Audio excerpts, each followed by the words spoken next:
Campfire Sing Along is the fifth Barney in the Backyard Gang installment, and this one's a little bit different because it actually starts off in Tina's house at bedtime, and up until this point, that hasn't been the case. And she also has a Barney soft toy of her own. And instead of the children magically wishing Barney to life with their imagination, Tina falls asleep. And in her dream, she's camping with Barney and her friends. So it's a little different setup, but it still works really well. There will be some mild spoilers in this discussion, but I'm not going to go into too much detail.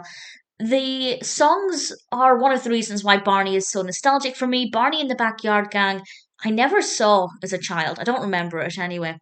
And that means the episodes or the installments themselves are not nostalgic, but the songs can be. There are certainly some songs in this that I liked, but not too many that took me back to my childhood. But it was great to see how educational this was and also how really important it was, because obviously a lot of it is Barney showing the children how to camp, how to pitch a tent, the foods they eat, like s'mores and campfire songs. I'll get back to the songs in a moment. But we also have a couple of really important bits of advice.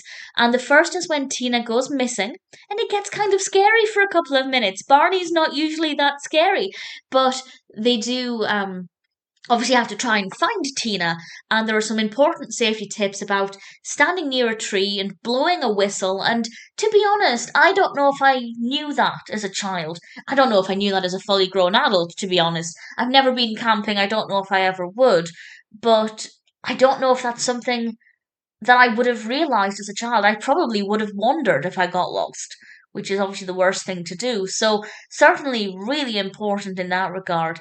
And we also have a stop, drop, and roll instruction, which, of course, when you're near a campfire, is also really important. So, yes, it's educating children about what they might expect when they go camping, but there are some really important safety bits of information as well. So, that part of it I thought was great. Then we have the songs. It starts off, or at least the first song is I Love You, which Tina and her mother sing at bedtime, which I thought was really lovely and a really nice way to welcome in bedtime. And they also sing it in Spanish, which was really nice. And then some other songs, I'll just mention the personal highlights. A Camping We Will Go is one that I really liked. And Clean Up, The Ants Go Marching, which I love. I really love that one. And Kookaburra as well. Some of the other songs are absolutely fine. There are no bad songs, but there were quite a few that didn't mean anything to me. I didn't recognize them. I don't remember them from my childhood, so they certainly weren't nostalgic. But nevertheless, they're still pretty good. So, Campfire Sing Along. Well, I actually couldn't do a lot of singing along personally, but nevertheless, it's entertaining, it's educational, really important with some safety messages, and obviously the design of it is really great. Really get the sense that we're outdoors in the wilderness, very atmospheric, particularly when Tina gets lost. So I'm pretty impressed. Not my favorite Backyard Gang episode so far, mostly because it's not as nostalgic for me, but also because I can't relate. I've never been camping. I don't want to go camping. So that part of it didn't appeal to me, but that's absolutely not the fault of the episode or the special.